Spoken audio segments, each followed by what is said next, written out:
Bonsoir.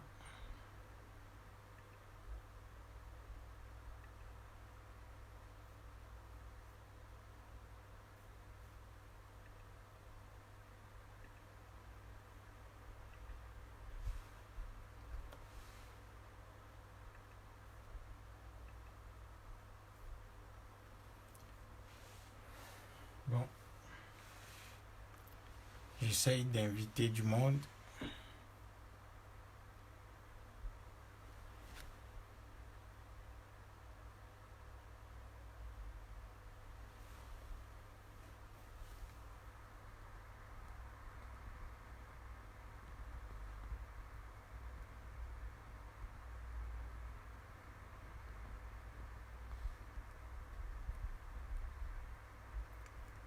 Bonsoir, bonsoir tout le monde. Bonsoir, bonsoir.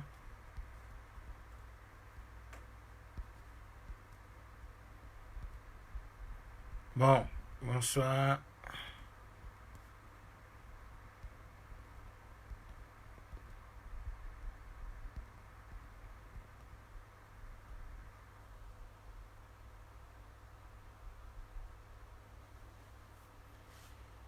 Bonsoir tout le monde.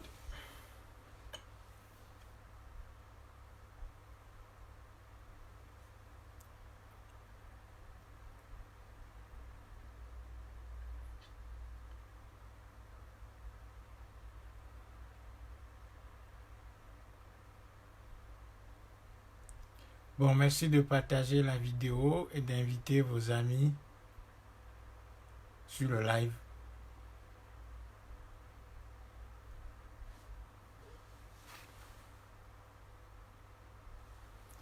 Je vois si j'invite encore quelques personnes.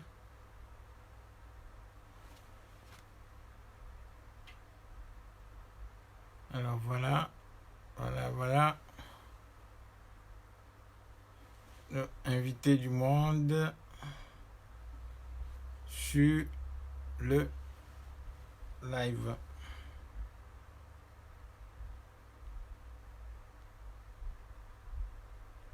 Voilà. Bon, il y a certaines personnes, quand on les invite, ils n'y viennent jamais, hein. Donc, voilà. Mais, bon, il faut continuer à les inviter. Ils font partie de nos amis. Je pense que bientôt, je vais devoir faire un tri dans la liste des amis. Parce que ça ne sert à rien d'avoir 5000 amis et de n'avoir qu'une dizaine ou une vingtaine qui réagissent. Donc, ça ne sert à rien d'avoir 5000 amis virtuels. Voilà, les amis virtuels souvent n'apportent pas grand-chose. Mais bon, voilà, c'est le jeu de Facebook. Donc, c'est le jeu de Facebook et sur Facebook. Tout le monde est ami. Sauf que les vrais amis se comptent juste. Oui, bonsoir, frère Congo Mani. Oui, merci d'avoir lu le message. Bon, c'est juste une façon de dire que quelque part, ben voilà, on fait la propagande de ce qu'on déteste. Bon, après, c'est une manière aussi peut-être de faire les choses autrement. Bon, je peux pas condamner ton point de vue. Voilà. Ok. Ouais, merci. Donc, voilà, ce soir, je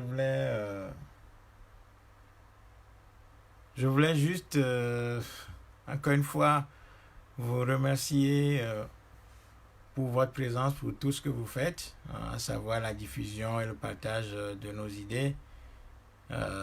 Bon, c'est difficile, hein, c'est pas facile, c'est très très compliqué parce que nous sommes en train disons,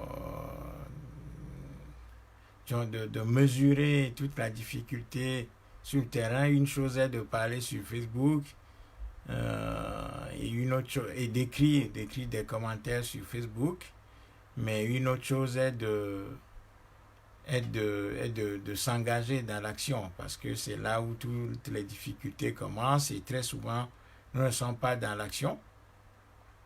Nous aimons bien sûr, la toile, écrire des commentaires enflammés, ou bon, voilà, maintenant Facebook a facilité aussi les choses avec ce qu'on appelle les smileys. Donc les gens viennent, ils versent une tonne de larmes, ou bien ils disent triste. Bon, donc comme si la tristesse et les larmes étaient des armes face au système. Si les larmes et la tristesse ou bien la colère étaient des armes, bah, depuis que nous sommes enchaînés, déportés du continent africain, nous avons pleuré, nous avons été tristes, nous avons même chanté les négros spirituals. Donc, nous avons pleuré beaucoup, nous avons versé beaucoup de larmes, mais ça n'a pas changé grand-chose, puisque nous n'avons pas réussi à construire le rapport de force, puisque c'est en définitive, l'histoire, c'est ça, c'est les rapports de force. Donc, ceux qui s'organisent le mieux, ce sont eux qui triomphent.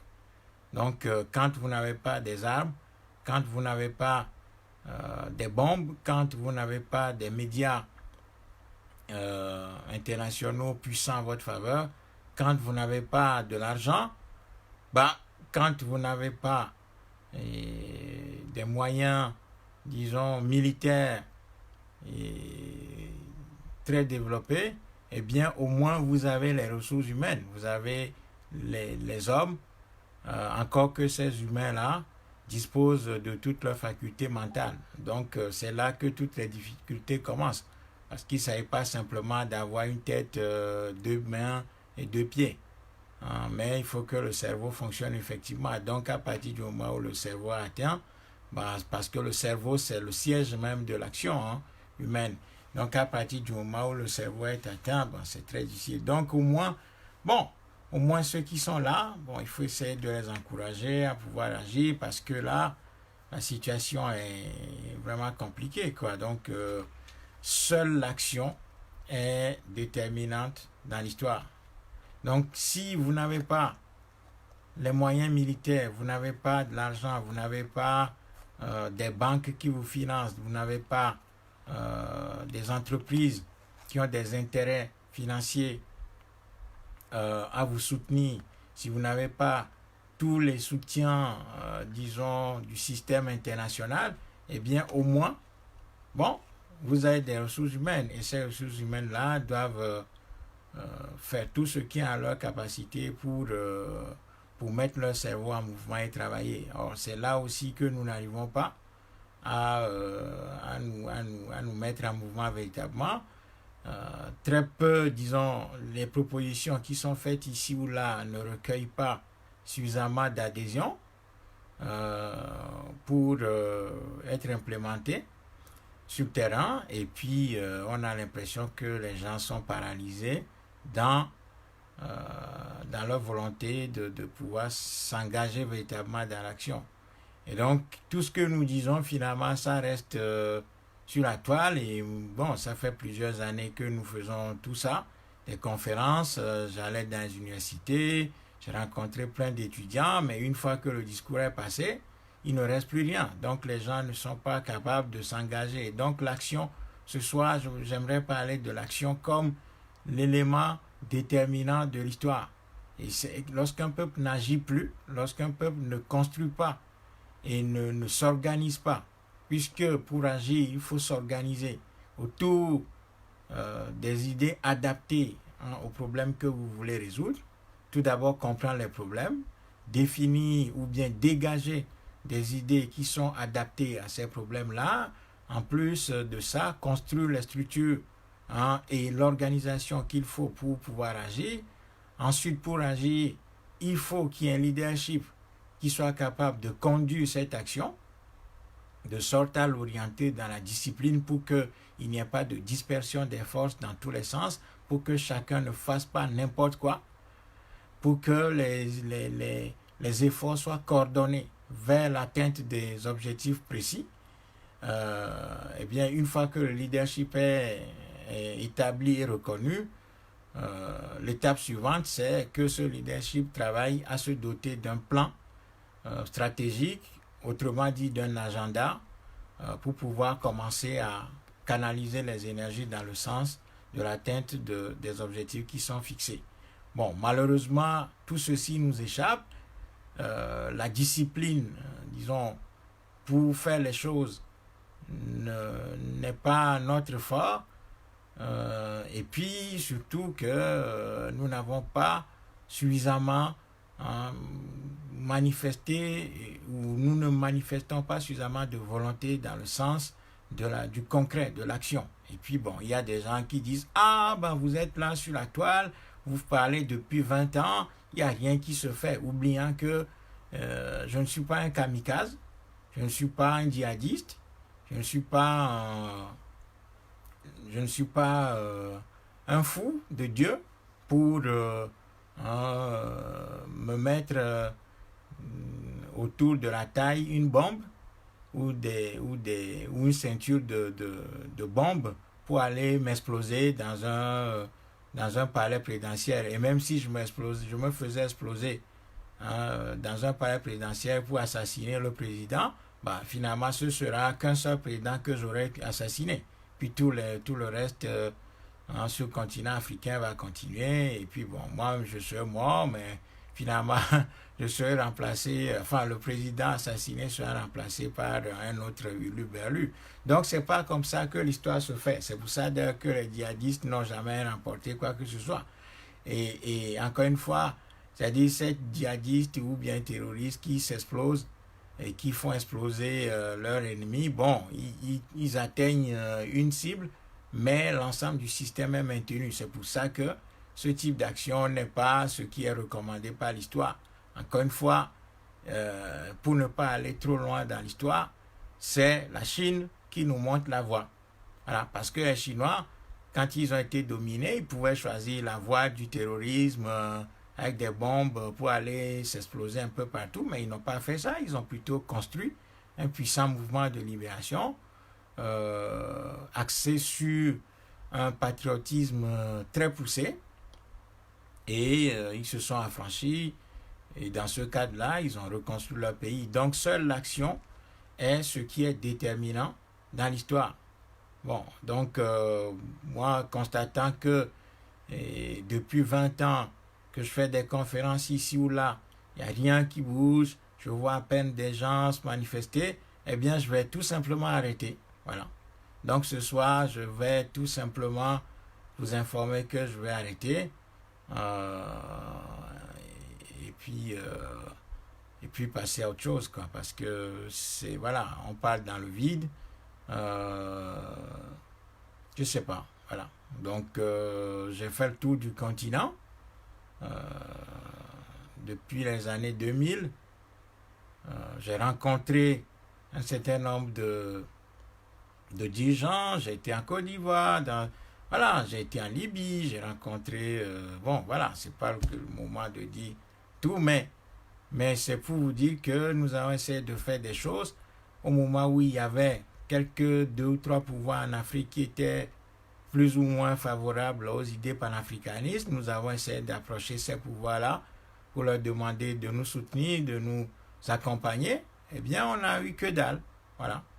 Donc, 6 ans, 7 ans plus tard, bon, ces pays-là ont été bombardés, leurs dirigeants assassinés, ou alors renvoyés à la CPI, tout simplement. Parce que nous n'avons pas été prévoyants, nous n'avons pas réussi à construire un puissant mouvement de jeunesse sur le plan continental pour soutenir ces dirigeants visionnaires. Voyez? Donc, voilà. Donc, si on est toujours dans la légèreté et quand les choses nous rattrapent, on s'étonne. Nous n'avons pas pu, n'ayant pas des armes, au moins nous avons des opportunités pour construire des chaînes humaines à travers l'ensemble du continent. Mais ça aussi, on n'arrive pas à le faire. Bon. Donc, finalement, je pense que c'est très bien de rester sur Facebook, sur Twitter et autres, mais c'est pas là que se trouvent les enjeux. Et puis bon, très bien, c'est bien de partager nos idées, les vidéos, de venir d'aimer, bon, de mettre j'aime. Ça fait plusieurs fois que je fais des vidéos, je vois à peine des questions. Ça veut dire que peut-être les gens écoutent. Bon, c'est bien que les gens écoutent, mais je ne vois pas de questions. S'il n'y a pas de questions, soit le message est tellement compris que les gens n'ont pas besoin de poser de questions, soit il n'est pas compris. Et là encore, bon, les gens, ils ne posent pas de questions. Soit les gens ont compris le message et ils sont en train de réfléchir effectivement sur comment faire les choses. Mais étant donné que nous avons dit régulièrement que nous sommes à disposition pour aborder la phase pratique et tout ça, bon, il n'y a personne qui nous écrit. Donc, il n'y a rien, en fait. Voyez, donc ça amuse. Bon, Daddy, les soirs, chaque soir, bon, voilà, on fait des directs et puis ça amuse. C'est une sorte de télévision. Bon, c'est bien, mais sauf que c'est pas ça. Moi, j'ai pas vocation à être au ministère de la parole. Voilà, c'est pas le ministère de la parole et des discours qui m'intéresse. Moi, ce qui m'intéresse, c'est que nous puissions véritablement nous organiser et commencer par agir concrètement. Voyez, quand on n'a pas suffisamment de moyens, bon, il faut fédérer les énergies. Mais fédérer les énergies autour d'abord des idées. Et c'est pour ça que nous essayons d'imposer l'idée de la construction d'un mouvement de libération continentale pour orienter l'Afrique vers sa renaissance. Bon, si on n'arrive pas à faire ça, je ne sais pas. Voilà, et puis le temps avance, hein, les moyens de l'ennemi et des adversaires et les nôtres, il y a une différence qui se creuse. Pendant que les années passent, il y a une disproportion des moyens d'un côté, c'est-à-dire de la part de nos amis, et les nôtres s'étiolent. Bon, je ne vois pas que le temps, en tant que tel, est un facteur qui opère en notre faveur. Et parce que le temps, en soi, n'est pas notre allié. Pour que le temps soit notre allié, il va falloir qu'on commence à l'utiliser pour faire des choses. Mais si on laisse le temps passer, en disant que le temps c'est notre allié, eh bien on a tout faux. Parce que plus le temps va passer dans l'inaction, plus la situation va se complexifier et va se détériorer. Donc le temps en tant que tel n'est un élément, le temps en tant que tel n'est un allié pour nous que si nous l'utilisons pour faire des choses. Voilà. Donc, ceux qui disent que non, ne vous inquiétez pas, le temps opère pour nous, l'autre nom de Dieu, c'est le temps, le temps, c'est l'autre nom de Dieu. Et puis, en croisant les bras et dit simplement, ah, l'autre nom de Dieu, c'est le temps, ou bien le temps, c'est l'autre nom de Dieu, donc patience, avançons seulement. Bon, on ne fait rien et on dit qu'on avance. Ceux qui n'agissent pas, il y a beaucoup de gens qui ne font absolument rien. Mais à chaque occasion, ils disent on est fatigué, on est tous fatigués, on a tout fait, on a fait tout ce qu'il fallait, mais on est fatigué, il n'y a plus de solution, il faut être patient, il faut... Bon, moi, je ne suis pas là au ministère de la patience ni au ministère de la parole. Donc, soit on est capable d'entamer des choses, soit on n'en est pas capable, et puis bon, voilà, tout le monde le constate, et puis bon, on passe à autre chose, quoi, parce que c'est une torture morale et physique que de voir qu'il y a des pistes de solutions, mais qu'en définitive, ce qui nous manque, ce sont les ressources humaines, d'abord. Voilà, c'est pas l'argent. Parce que quelqu'un disait hier que c'est l'argent qui manque et tout, que montra combien, bon, l'argent. Non, c'est pas l'argent, hein. Parce que l'argent, on peut le trouver très facilement. La première des choses, c'est d'abord les ressources humaines capables de comprendre la situation et de mettre leur énergie en commun pour implémenter les idées dont nous sommes en train de parler. Bon, je vois, je ne sais pas, il y a quelques commentaires.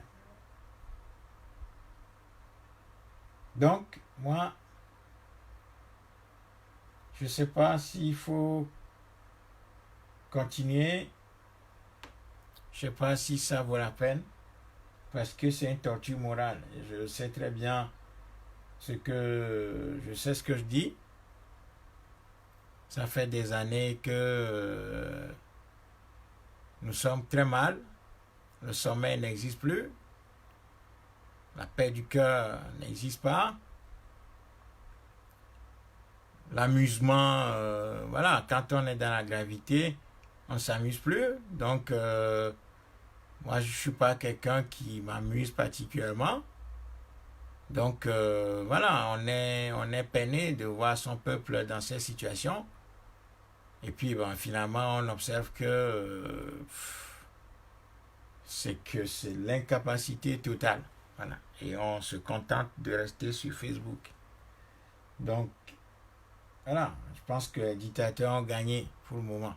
Voilà. Et les dictateurs ont gagné pour le moment parce que nous en avons décidé ainsi. Le système a triomphé de nous pour le moment et pour un bon moment parce que nous en avons décidé ainsi. Parce que nous en avons décidé ainsi par notre inactivité, par notre inaction.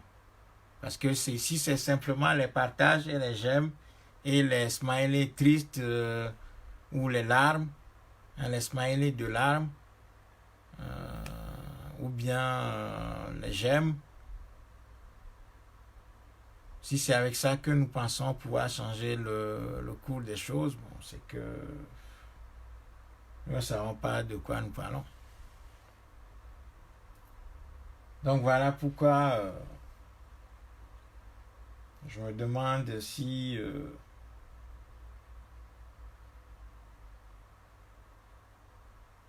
voilà, si ça sert encore à quelque chose de continuer, quoi. Voilà. Donc, je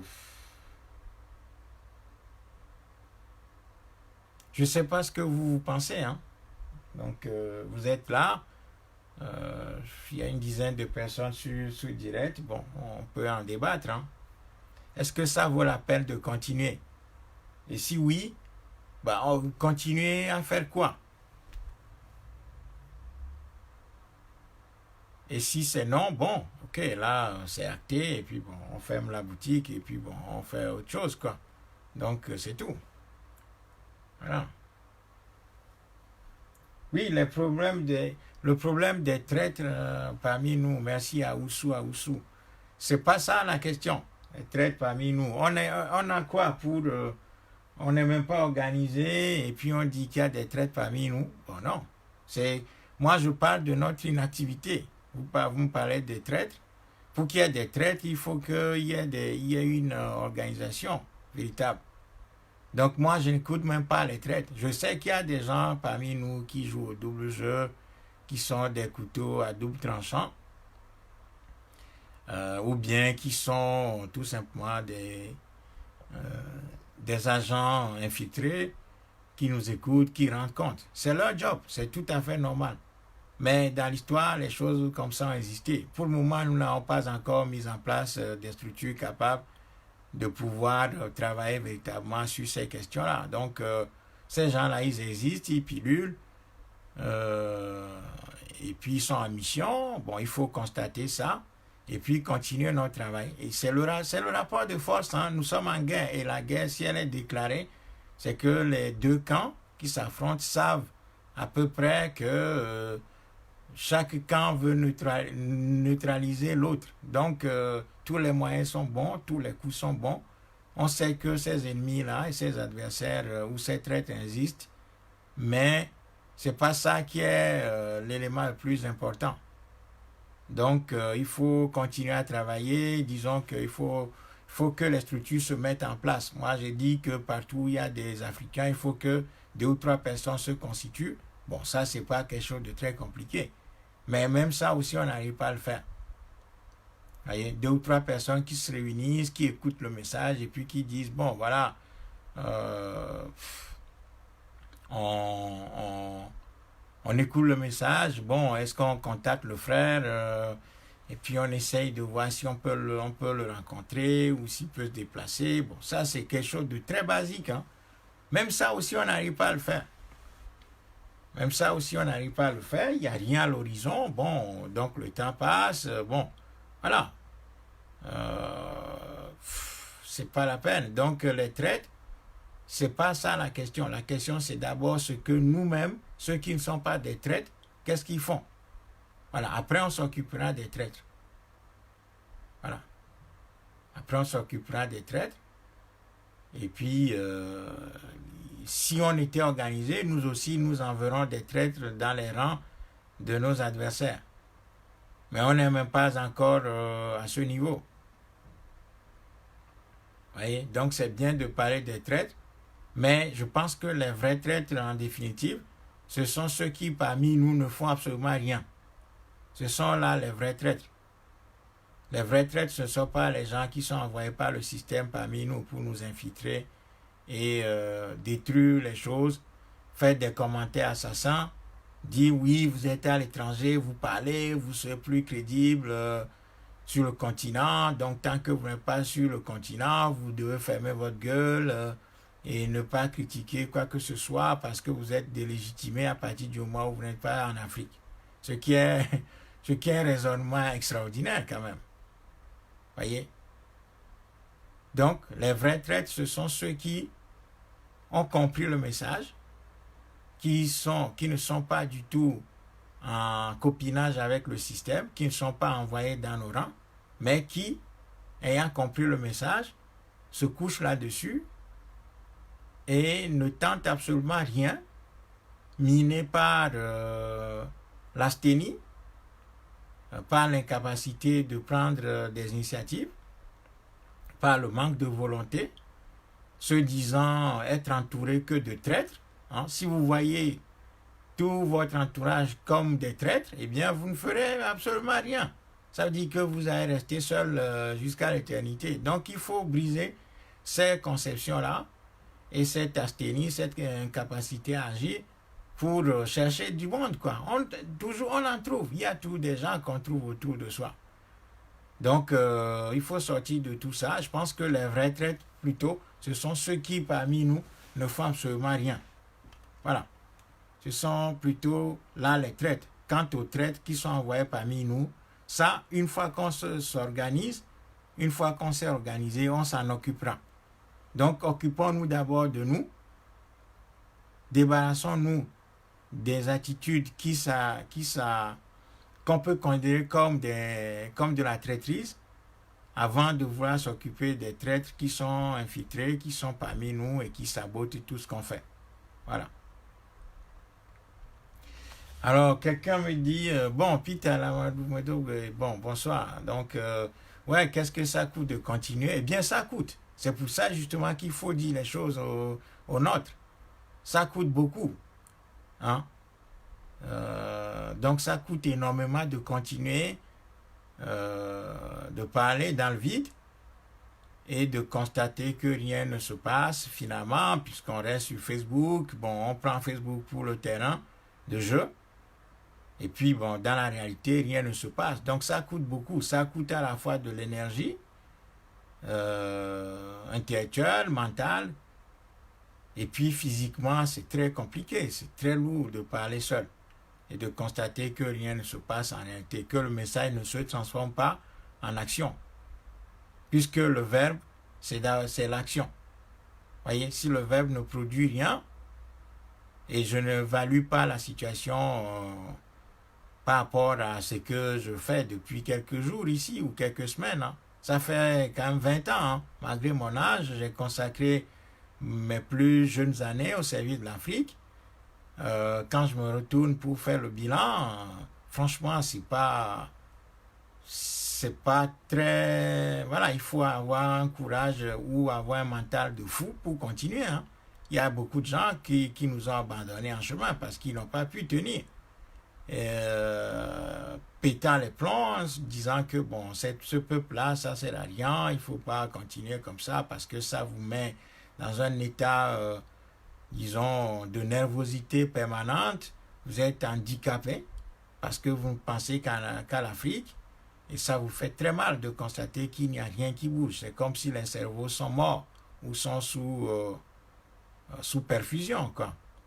Donc oui, ça coûte beaucoup. De continuer à parler dans le vide, en fait. Voilà. Donc, au lieu de dire qu'il faut continuer comme ça, disons en disant, bon, finalement, on ne perd rien si on continue, je comprends l'idée. Je comprends ce que le frère Lamadou veut dire par là, mais en réalité, il faut pousser les Africains à l'efficacité, à l'action dans l'efficacité. Et on ne peut les pousser à l'action que si on leur dit que ce que nous sommes en train de faire là, c'est pas ça.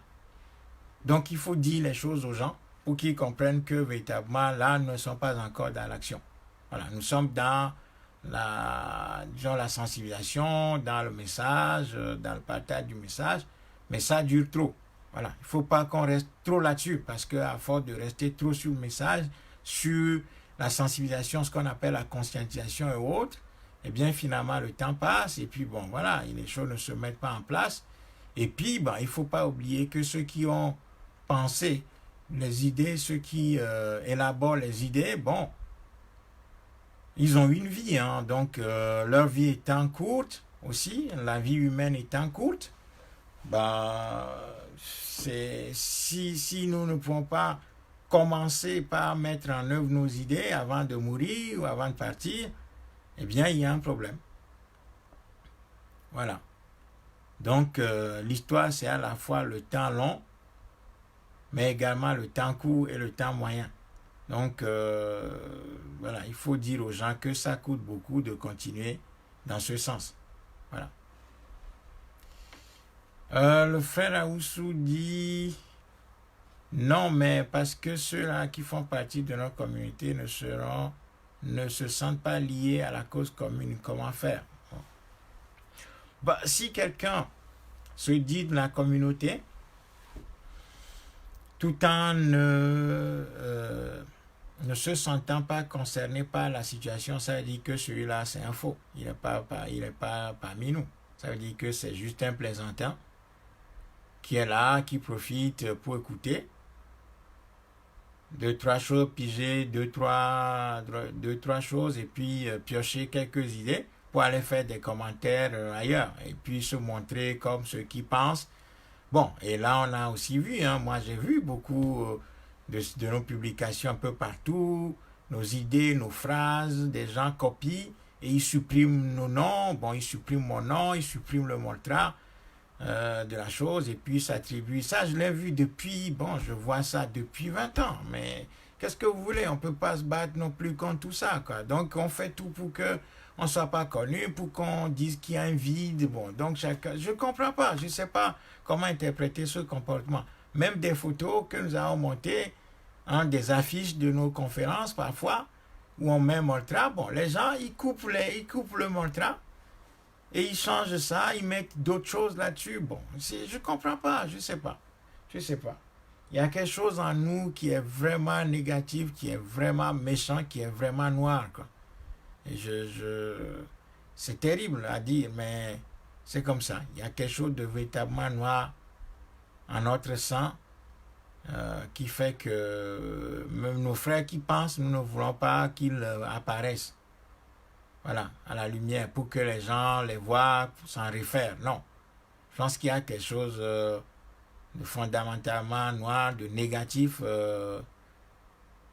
en nous, qui fait que nous ne voulons pas que nos frères qui pensent soient connus et qu'ils soient des références au sein de la communauté, sauf s'ils sont morts, sauf après leur mort. Là, on les diffuse tous les jours, on partage leurs photos, on leur fait dire même ce qu'ils n'ont jamais dit,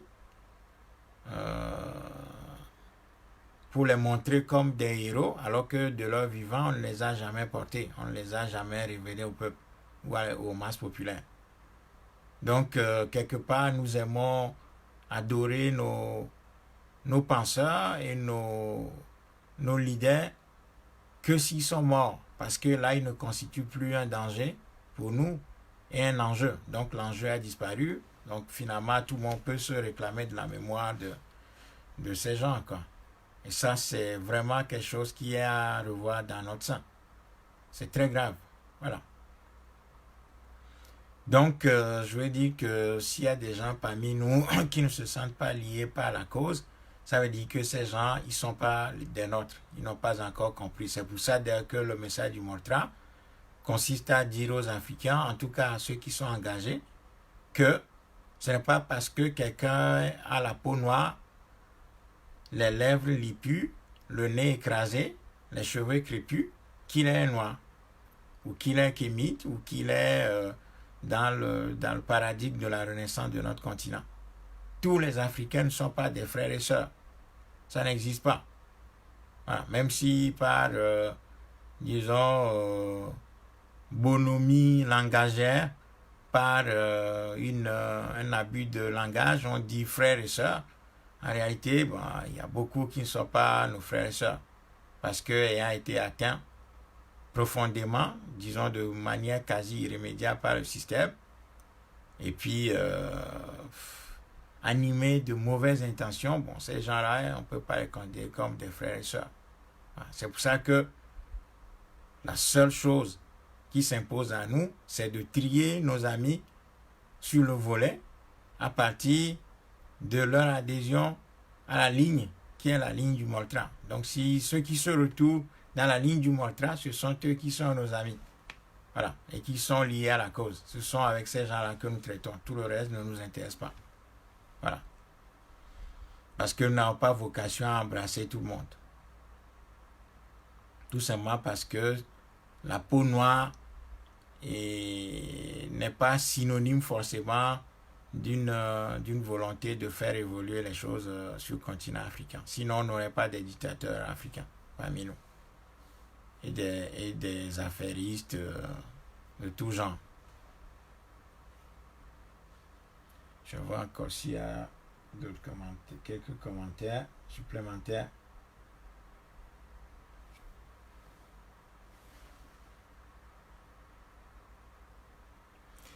Puissant Gareka dit il y a aussi le problème de communication. Je n'ai pas compris, il faut préciser ce que vous voulez dire par problème de communication. Problème de communication en quel sens? Merci de préciser votre idée pour que nous puissions en débattre. Donc oui, bon, je revois le commentaire de l'Amadoulou Totem. Qu'est-ce que ça coûte de continuer, de ne pas continuer? C'est ce que j'ai déjà dit. Donc, oui, ça coûte beaucoup de continuer comme ça. Ça coûte des moyens, de l'argent, de l'énergie, hein, du sommeil, de tout, quoi. On est mal, hein, c'est un mal-être permanent de se sentir seul. Hein, et de voir son peuple dans cet état de manière continue sans que véritablement ne s'instaure ou ne se mette en place un mouvement visant à construire un véritable mouvement de libération. Et de voir qu'on continue de rechercher des solutions faciles, à savoir les élections et tout ce qui s'ensuit, quoi, la prière, la religion, tout ça. Donc finalement, je pense que il va falloir réfléchir pour voir si nous pouvons peut-être nous aussi créer une église, quoi, parce que c'est ce qui marche le plus. Peut-être qu'au travers d'une église, si on fait venir des gens, on fera plus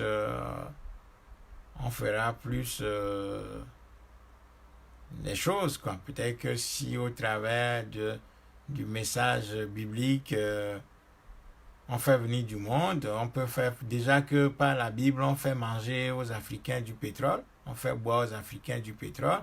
Des gens comme les dieux de Banamé, hein, les Makosso, bon, les pasteurs un peu partout qui sont hyper suivis. Bon, quand ils appellent les gens, ils viennent en grand nombre. Peut-être que nous aussi, il va falloir qu'on s'engage dans des choses comme ça pour faire venir du monde. D'ailleurs, on le voit, hein, ces gens-là continuent un peu dans la tradition de ce que les Africains savent faire le mieux, quoi, depuis leur émancipation de l'esclavage. On leur a appris le christianisme. Eh bien, ils font venir beaucoup de monde, quoi. Peut-être que c'est ça que nous devons faire. Quand on voit qu'il y a des Africains qui sont capables de de lécher les chaussures, de se faire gifler, de se faire étrangler, et de manger de l'herbe. Hein. On a vu des Africains manger de l'herbe. Bon, peut-être que c'est des photos truquées, mais les Africains qui mangent de l'herbe, qui boivent du pétrole, qui sortent des milliers, des centaines de milliers de francs pour soutenir des pasteurs, de faux pasteurs, eh bien, ça veut dire que c'est peut-être pas ce truchement-là qu'on arrivera à faire bouger les choses. C'est en réflexion. Donc, à voir. Il y a Irène Meller qui dit, pour moi, si tous les Togolais de la diaspora nous rentrons au pays, nous pourrons changer notre pays, le Togo. Bon. Qu'est-ce que ça veut dire? Parce qu'il y a deux courants. Il y a un courant qui dit qu'il faut aller construire le pays aux côtés de Faure Gnassingbé. Et il y a peut-être un autre courant qui dit qu'il faut rentrer, construire un puissant mouvement révolutionnaire. Bon. Donc, situez-vous clairement pour que je puisse, disons, préciser les choses. De toute façon, ceux qui pensent qu'on peut aller reconstruire le pays aux côtés des tyrannies africaines se trompent. Parce que avant-hier, j'ai fait une vidéo pour caractériser l'État africain. Donc, cet État africain enclos-colonial n'est pas capable de conduire les Africains vers des pâturages verts. Donc, il faut absolument sortir de ça. Alors, ce qu'il nous reste à faire, c'est la construction d'un mouvement révolutionnaire. Et pour ça, on n'a pas besoin forcément d'être dans le pays directement. En tout cas, dans un premier temps. Les grands mouvements qui ont, disons, affranchi des peuples dominés, souvent se sont constitués de l'extérieur. Voilà. Depuis la haute antiquité, les grands mouvements, les révolutions qui ont renversé des tyrannies, qui sévissaient dans le pays, parce que ces tyrannies ont renvoyé à l'extérieur leurs compatriotes les plus brillants et les plus combatifs, parce que finalement, ces gens-là, s'ils restaient dans le pays, ils seraient assassinés. Ce qui se passe, c'est que progressivement, au fur et à mesure que la dictature se renforce, les gens quittent le pays et depuis l'extérieur, c'est là qu'ils réfléchissent pour retourner au pays. Et donc, c'est à cet exercice-là que nous appelons les Togolais, les Africains, d'une manière générale. C'est-à-dire que dans la diaspora, ce qu'on appelle la diaspora, il faut que se mettent en mouvement des gens capables, avec des idées précises, pour travailler à la constitution d'un véritable mouvement de libération à partir de l'extérieur. Donc, c'est pas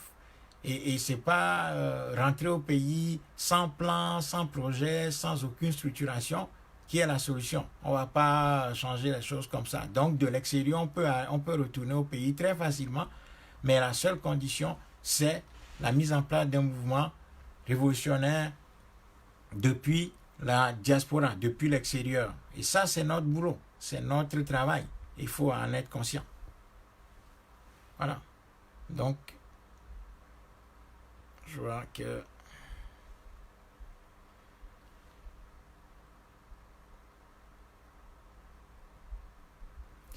Bon, Kevin Bonpolo me dit, quelle est votre position sur la zone de libre-échange? J'en ai parlé déjà, ça ne m'intéresse pas.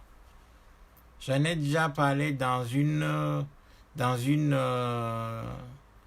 vidéo. Je peux vous envoyer le lien plus tard.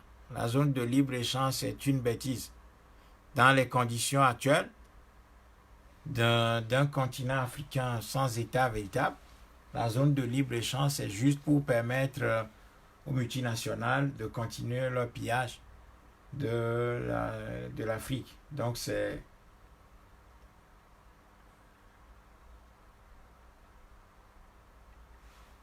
Et les dictateurs africains aiment, disons, mystifier les peuples avec ce type de choses, quoi.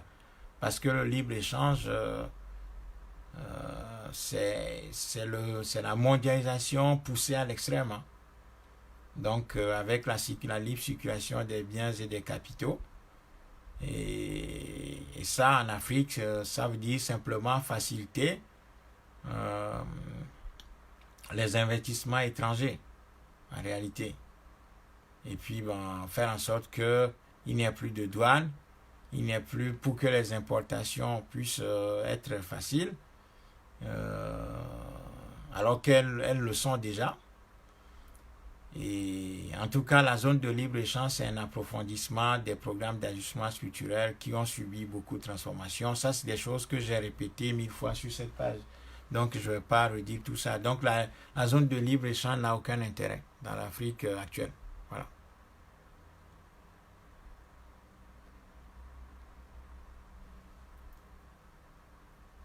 Je n'arrive pas. Non, je vais faire comme ça.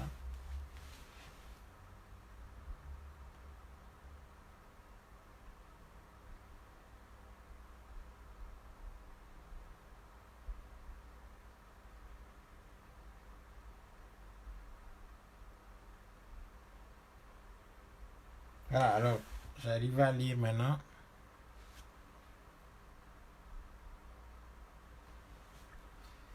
Vous dites...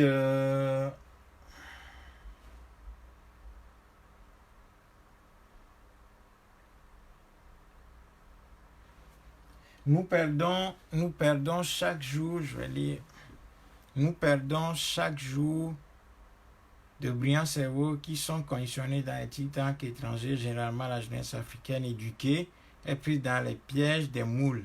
Et ce sont souvent ces jeunes qui sont dans les pots de décision. Comment remédier à cela? Oh, frère Bompolo, pardon, Kevin Bompolo. Oh, je ne sais pas ce que je dois vous répondre. C'est trop compliqué tout ça, quoi. Il faut même pas. Qu'est-ce que vous voulez? Ces gens, ceux qui sont aux responsabilités aujourd'hui ne sont pas en état de changer quoi que ce soit, puisqu'il s'agit d'un système colonial. Donc, si nous voulons construire un mouvement révolutionnaire, insurrectionnel, populaire pour renverser tout ceci, on ne va pas attendre. C'est parce que justement, nous n'attendons rien de ceux qui sont en responsabilité. Hein, qu'ils soient jeunes ou vieux, femmes, hommes, ça ne change rien. Ce n'est pas le sexe ni l'âge qui détermine l'aliénation. Donc, voilà, cette question, elle n'a aucun sens. Voilà. Il faut tout simplement ne pas accorder de l'attention à tout ceci. Vous-même, je vous ai interpellé plusieurs fois. Hein. Je vous ai demandé plusieurs fois de trouver des gens autour de vous pour constituer, pour commencer un travail. Il n'y a rien qui est fait. Donc, qu'est-ce que vous voulez que je dise, quoi? Il n'y a rien qui est fait. Personne n'est venu me dire, oui, j'ai trouvé un groupe, voilà, j'ai déjà rencontré certaines personnes, on a commencé à discuter. Il n'y a rien qui vient. Donc, on peut continuer à pleurer, à pleurnicher, à se plaindre de ceci ou de cela. Ça ne, c'est pas comme ça que l'histoire se fait, quoi. C'est tout. Il ne faut pas qu'on continue à accuser les autres. À un moment donné, il faut qu'on prenne nos responsabilités. Si on n'arrive pas à les prendre, bon, c'est tant mieux, quoi. On ne peut pas faire de miracle et le système ne va pas se convertir à notre cause tout simplement parce que nous pleurnichons ou bien que nous pleurons. Hein. Non. Bon. L'Amadou Totem dit, continuons de réfléchir à des approches alternatives pour mobiliser les ressources et pousser à l'action. Je t'avoue que je ne sais plus à quel ça me vouer avec la léthargie ambiante des nôtres, mais personnellement, il y va du sens et de la portée, même de mon existence, de voir advenir quelque chose de significatif dans ce combat avant que j'aspire un de ces jours. En fait, c'est mon souhait. Reparlons-en ce week-end. Bon, d'accord, on peut en parler. Mais la réalité, c'est qu'il n'y a rien. Voilà, c'est ça la vérité. Il faut pas. Moi, je ne suis pas là pour dire oui, voilà, les petites choses se font, oui. Moi, je ne vois rien, en tout cas. Ça fait 20 ans que on a émis des idées, il y a plein de choses. Bon, quelques personnes maintenant font des choses, les Kémis se battent parce que, bon, voilà, ils ont pris, expulsés de France et de quelques pays africains. Bon, voilà, ils ont pris quelques portions du message parce que ces gens-là, au début, c'était pas des panafricanistes, hein, c'était plusieurs courants. Bon, il avait beaucoup traîné ses bottes un peu partout, mais bon, maintenant, finalement, il a trouvé peut-être le bon filon, donc il a compris qu'il est africain avant tout. Et puis que maintenant, bon, il fait quelque chose, bon, mais je sais pas, moi, je sais pas. Et puis le reste, bon, c'est des panafricanistes électoralistes ou bien des panafricanistes kémitiques hein, qui veulent, qui sont toujours en Égypte. Donc on reste en Égypte, on se repose sur l'Égypte. Donc c'est la seule satisfaction qu'on a actuellement. On brandit l'Égypte partout. On va même jusqu'à dire que les religions chrétiennes et tout ça qui détruisent l'Afrique, ce sont des inventions des Africains. Donc tout est inventé par les Africains finalement, puisque c'est l'Afrique qui est le berceau de l'humanité. Donc on dit que tout ce qui arrive de l'étranger, finalement, était une créature ou bien était des créations de l'Africain ou des Africains. J'ai même lu sur la page ou dans quelques textes de grands égyptologues africains hein, qui sévissent sur la toile, dire que le capitalisme est une invention africaine. Donc, vous voyez comment l'indigence et le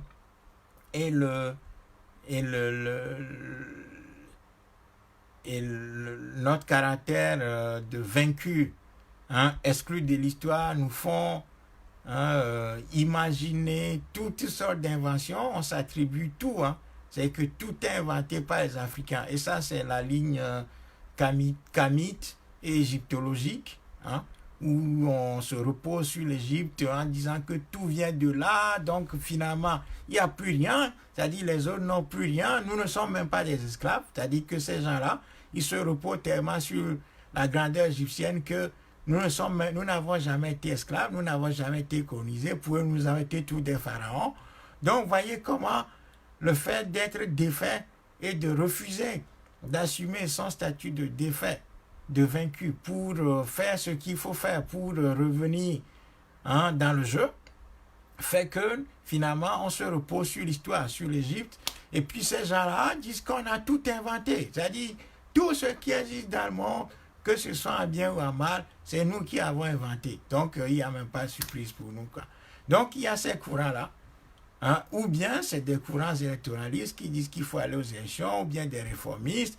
Et il y a le courant lobbyiste hein, qui dit qu'il faut aller voir Hillary Clinton, Madeleine Albright, les NDI, les Frédéric Ebert Siftung, hein, les fondations, les NED, hein, les fondations Soros, hein, les fondations liées au Parlement européen, et tout ça pour aller vendre la cause africaine pour que ces gens nous soutiennent. Donc il n'y a que ces choses-là. Et c'est ça qui emporte l'adhésion des Africains. Donc la ligne véritable que l'histoire nous impose, à savoir la constitution d'un mouvement révolutionnaire panafricaniste, eh bien cette ligne-là, elle est très peu acceptée par les Africains.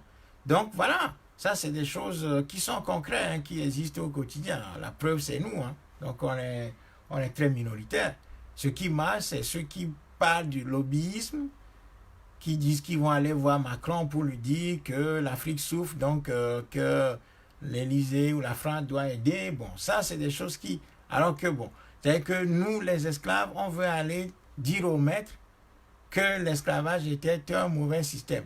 Hein. Comme si celui qui a inventé le système ne maîtrise pas, ne sait pas comment le système se déroule et déroule ses actions sur le terrain africain. Voyez.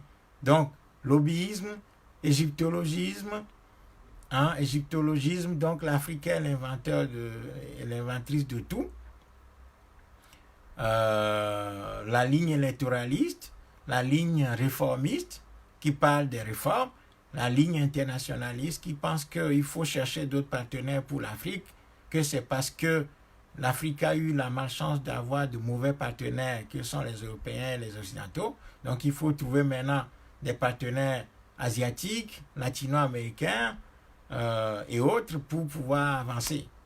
Vous voyez, donc il n'y a que ces lignes-là. Maintenant, la ligne réelle qui consiste à dire aux Africains la vérité historique et de les pousser à prendre leurs responsabilités de manière organisée, disciplinée, dans le respect d'un véritable leadership qui se met en place, ben ça, c'est un courant extrêmement minoritaire. Et ça, il faut le constater. Et en tirer soit les conclusions, ou je ne sais pas. Alors, Puissant Gareka dit tes messages arrivent difficilement au peuple. Ouais, bien sûr, on en est conscient. Hein. Vous savez, ça fait un moment que nous ne passons plus sur les médias. Si nous prenons le cas du Togo, ça fait un moment que nous ne passons plus sur les radios, parce que les radios sont les médias les plus accessibles. La presse écrite, bon, on a renoué, bon, les choses se font, il y a eu des publications et je remercie là les quelques journalistes togolais et africains qui m'ont donné la parole assez régulièrement, d'Algérie, en Côte d'Ivoire, passant par la Guinée, le Togo, tout ça, où les gens, bon voilà, on a eu à écrire, à donner des interviews et tout ça, bon ça c'est bien. Par contre, sur les radios, bon, on n'arrive plus à intervenir, hein, parce que tout simplement, voilà, on a poussé, on a demandé au Togo, on a demandé plusieurs fois à un certain nombre de radios pour intervenir, et on n'a jamais eu gain de cause, parce que finalement, les journalistes nous ont avoué que leur rédaction, enfin leur direction leur a interdit de nous donner la parole. Bon, je ne vais pas citer des noms.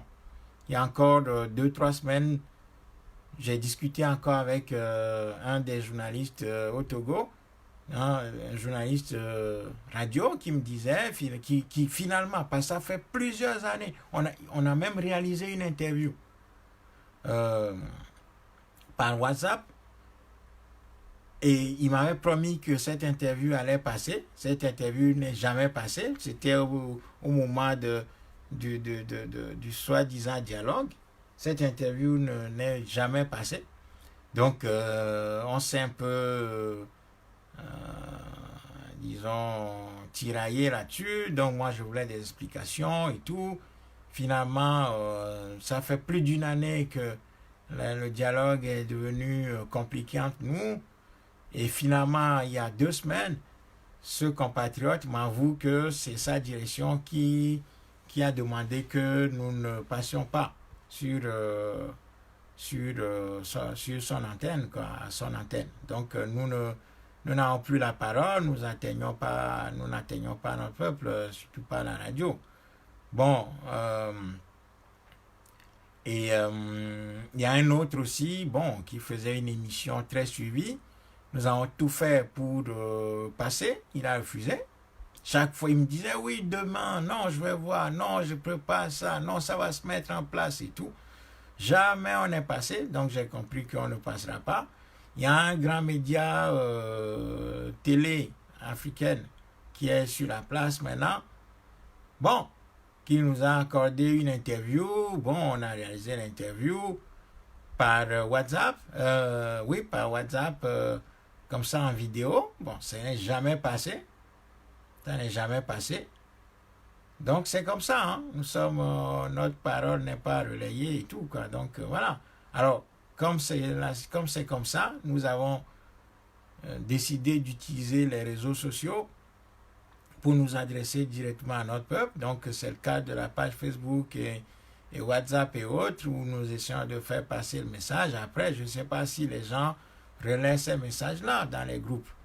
Après, quand nous-mêmes, nous avons tenté d'être membres d'un certain nombre de groupes africains, togolais notamment, nous avons remarqué qu'il n'y a rien. L'encéphalogramme est plat, il y a des diffusions.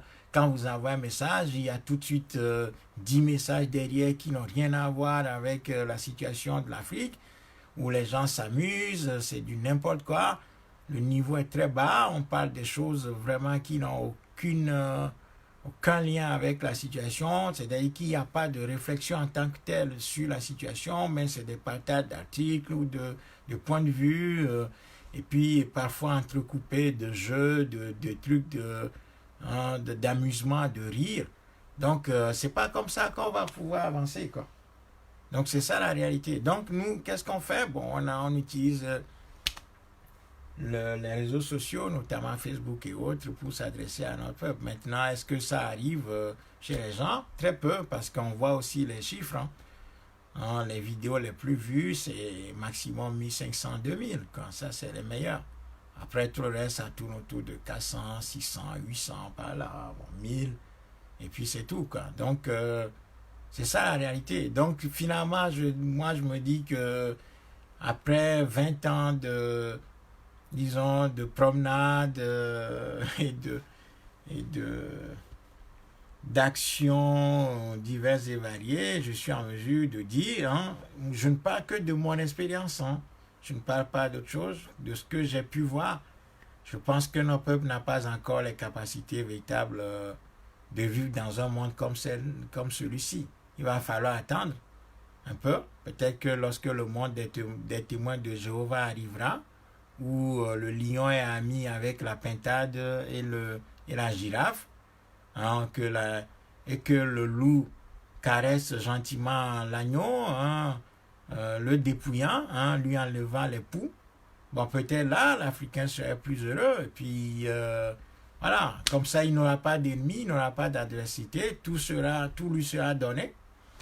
Donc, c'est ça que les témoins de Jéhovah nous promettent. Peut-être que lorsque ce monde-là sera là, l'Africain sera heureux, mais pour le moment, je ne vois pas l'Africain combattre véritablement pour être présent dans le monde et dans les grands enjeux internationaux, quoi.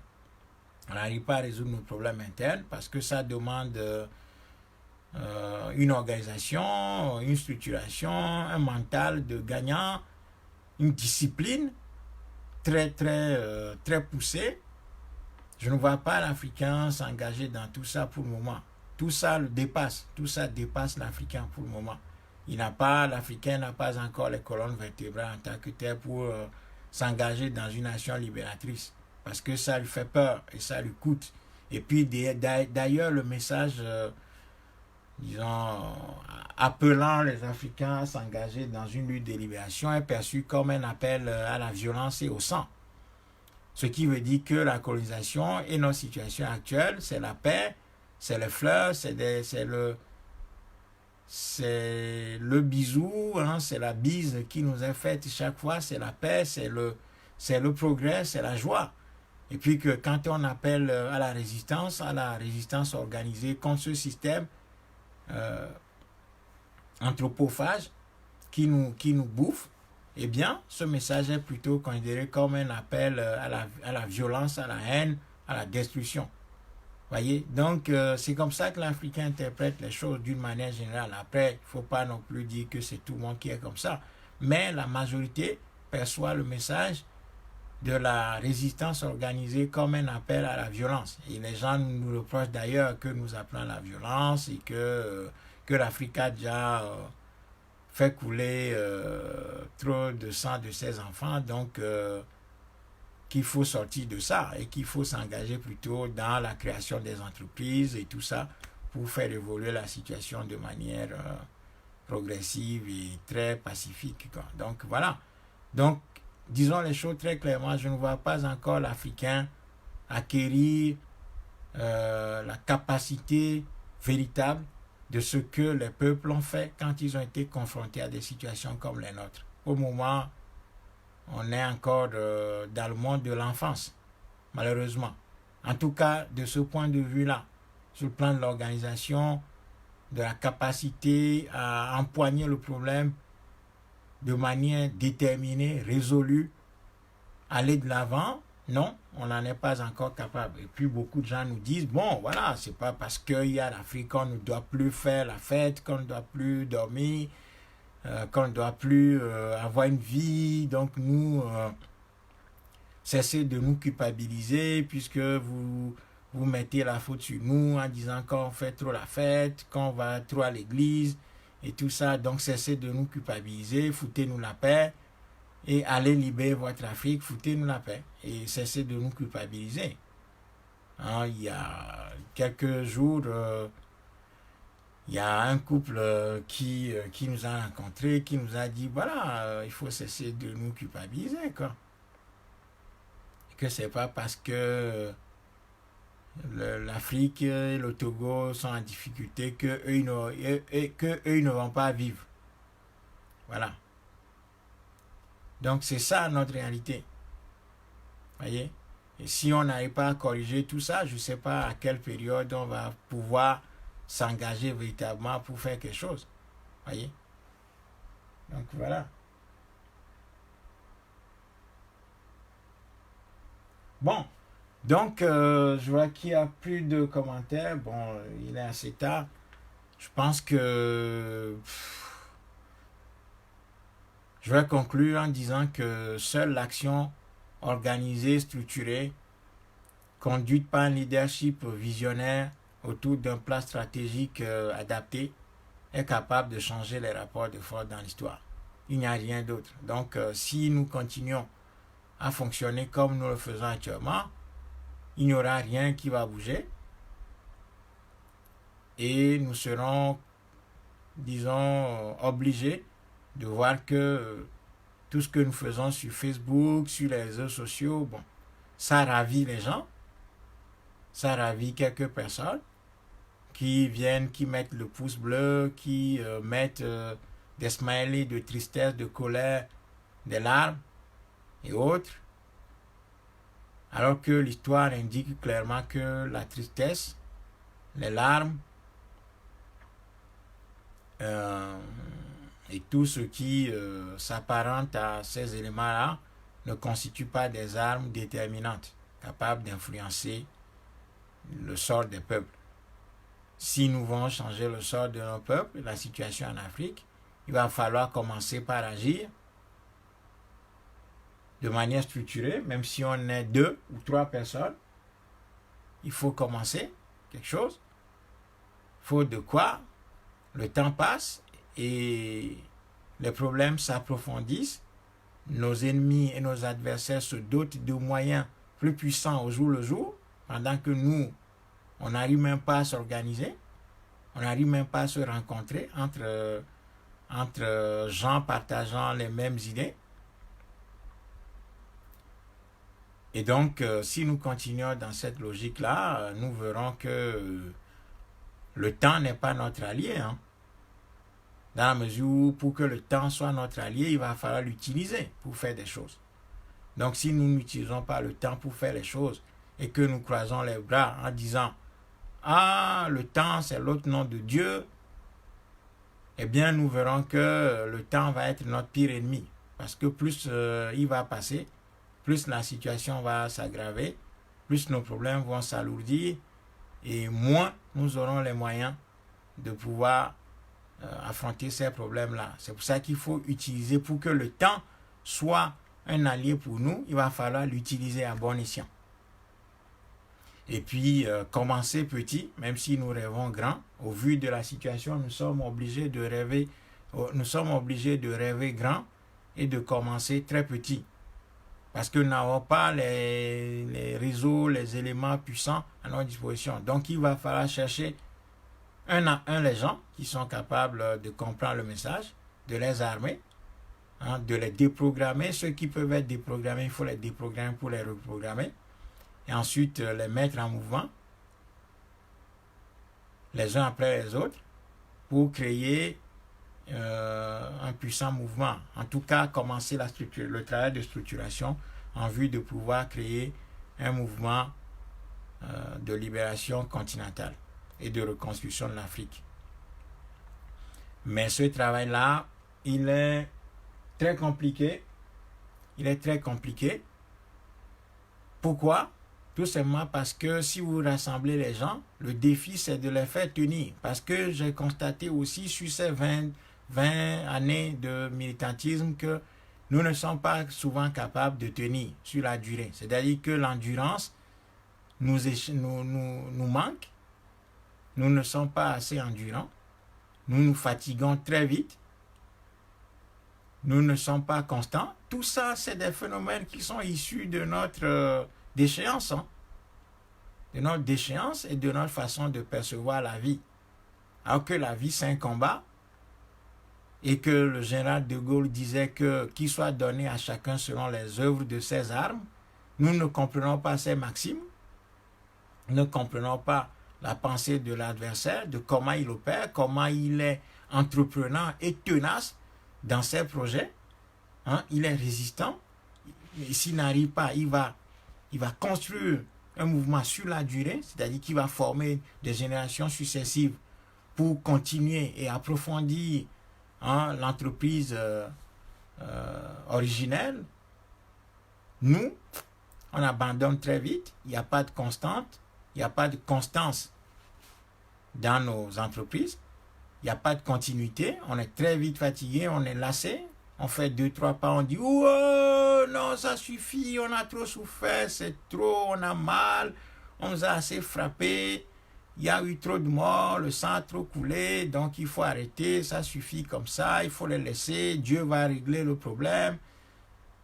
Le temps, c'est l'autre nom de Dieu, donc il faut le laisser, il ne faut rien faire. Ces gens sont méchants, ils sont puissants. Oh, on est trop fatigué. » Bon, donc, quand un peuple fonctionne comme ça, c'est qu'il est, il est mûr pour mourir. Et sa destination finale, c'est le cimetière. Et il ne faut pas oublier qu'il y a des peuples qui sont exterminés. Hein.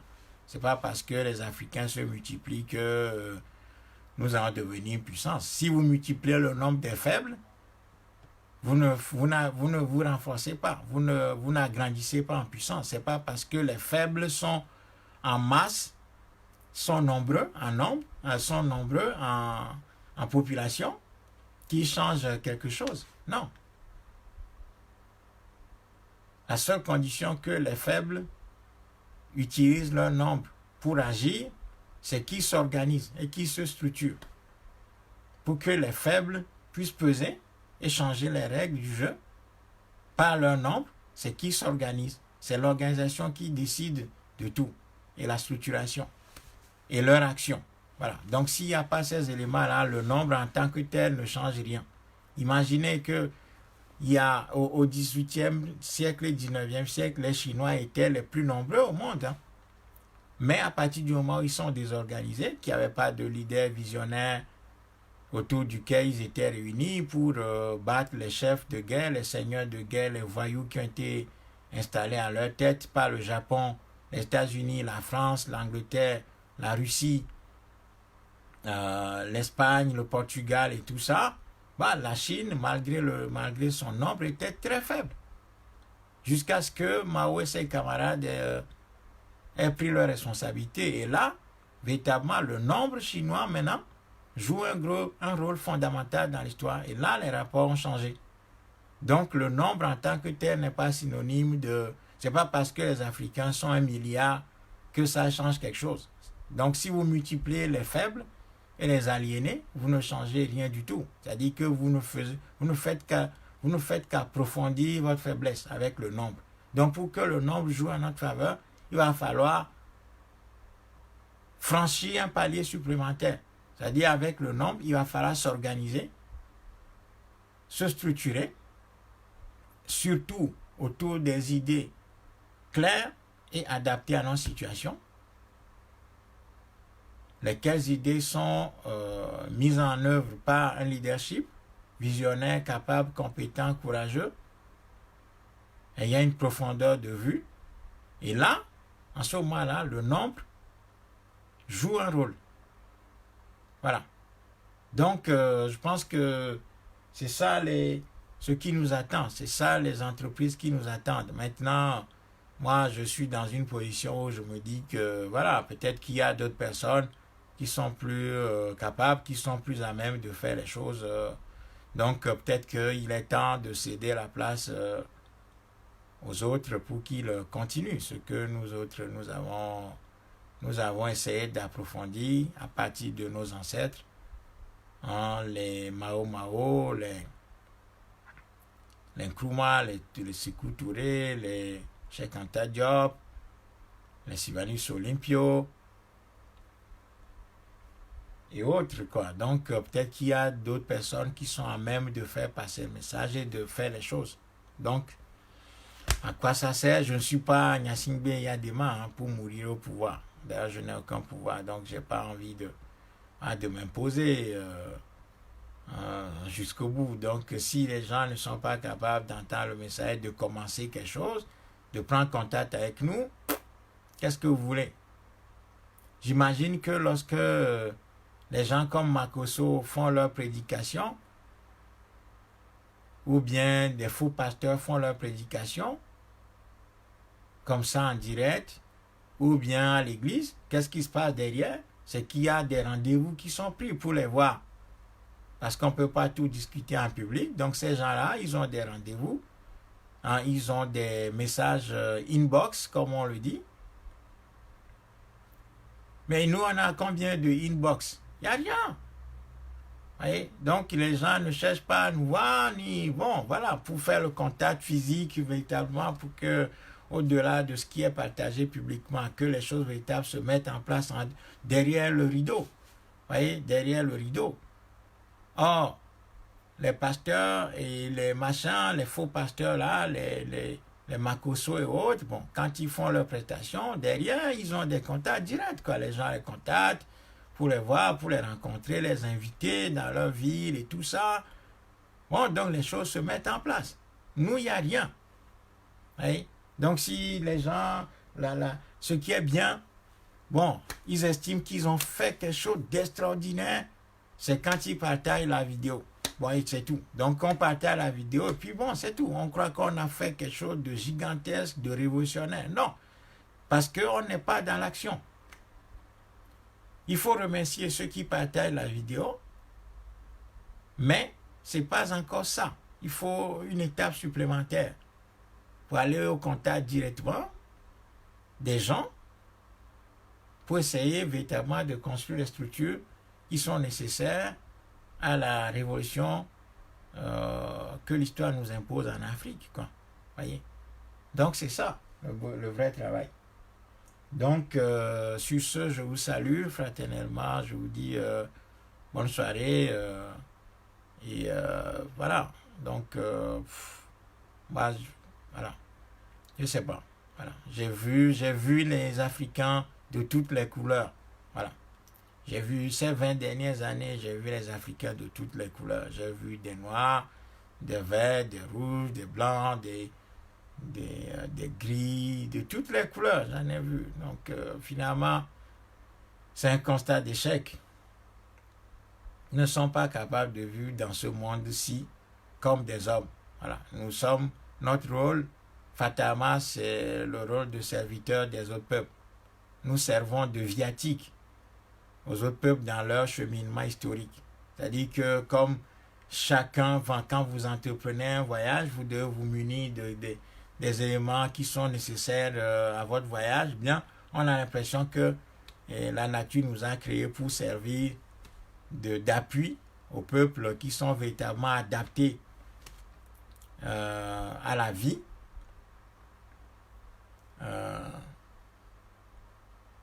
Dans leur cheminement.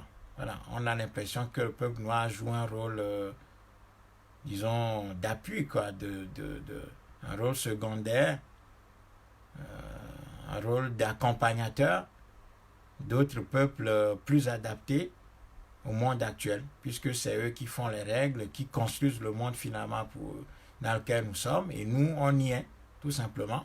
On est projeté chaque fois dans les choses.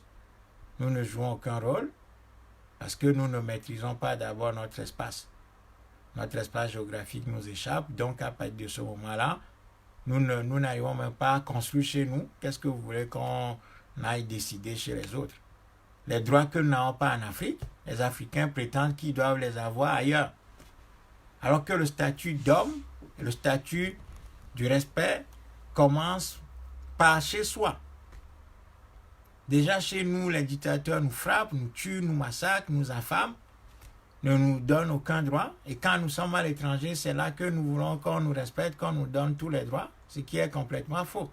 Si nous voulons qu'on nous respecte, que nous ayons des droits, que nous soyons considérés comme des hommes, nous devons d'abord mettre de l'ordre dans notre propre maison. Voyez? Si on ne met pas de l'ordre dans la maison africaine et qu'on va à l'étranger, et puis qu'on découvre qu'on nous méprise, que le racisme existe, qu'on nous cantonne à des emplois subalternes, ridicules, humiliants, et qu'on nous impose des règles très strictes, puis qu'on pleure, c'est que tout simplement, nous n'avons pas de hometown, nous n'avons pas de pays derrière nous, nous n'avons pas de pays. Les peuples qu'on respecte dans le monde, ce sont les peuples qui ont un État derrière eux. Les peuples qu'on n'humilie plus, Ce sont des peuples qui ont réussi à construire un État domestique chez eux. Ce qui fait que cet État peut, disons, agir sur le plan international pour contraindre les autres à respecter ses citoyens, partout où ils sont. Donc, à partir du moment où l'Afrique est faible et affaiblie, et il n'y a pas d'État, bon, c'est clair que les Africains n'auront de respect nulle part. Et personne ne nous considérera où qu'on y aille. C'est clair. Vous pouvez jeter un coup d'œil sur la démographie mondiale, sur la constitution des peuples sur l'échiquier international, sur la carte du monde. Vous verrez que les Noirs sont tous ceux qui sont méprisés partout. Parce qu'on n'a pas encore réussi à faire quoi que ce soit. C'est comme ça. C'est comme ça que les Occidentaux ont construit le monde. C'est comme ça qu'ils voient les choses. Et si nous voulons peser, il faut d'abord résoudre nos problèmes en Afrique, construire de véritables États, inspirer de nos valeurs endogènes, dignes, comme des rois africains d'antan, détruits. Et puis là, à partir de là, les gens commenceront pas à nous prendre au sérieux à partir du moment où nous allons construire des États modèles capables de garantir la sûreté aux Africains, déjà à l'intérieur, ne plus permettre que les Africains soient touchés sur leur propre sol, soient bastonnés, soient maltraités, déjà sur leur propre sol. Et tout ceci avec des armées puissantes, hein, l'arme atomique et le nucléaire. On va nucléariser l'Afrique, sécuriser l'Afrique de manière définitive. En ce moment-là, les Africains sont respectés partout, hein, parce qu'on aura tout ce qu'il faut pour tout d'abord mettre de l'ordre, vivre bien chez nous, et puis être respecté à l'extérieur. Parce qu'on aura ce qu'on appelle les attributs de souveraineté. Et en ce moment-là, ça veut dire que l'Afrique sera capable de protéger ses enfants partout où ils sont. Mais pour le moment, ce n'est pas le cas. Donc, voilà un peu ce que je voulais partager avec vous ce soir. Donc, je vous laisse et j'espère que d'autres personnes vont continuer ce que nous avons entrepris. Bonne soirée, bonne journée chez vous et que nos ancêtres veillent sur vous. Ciao.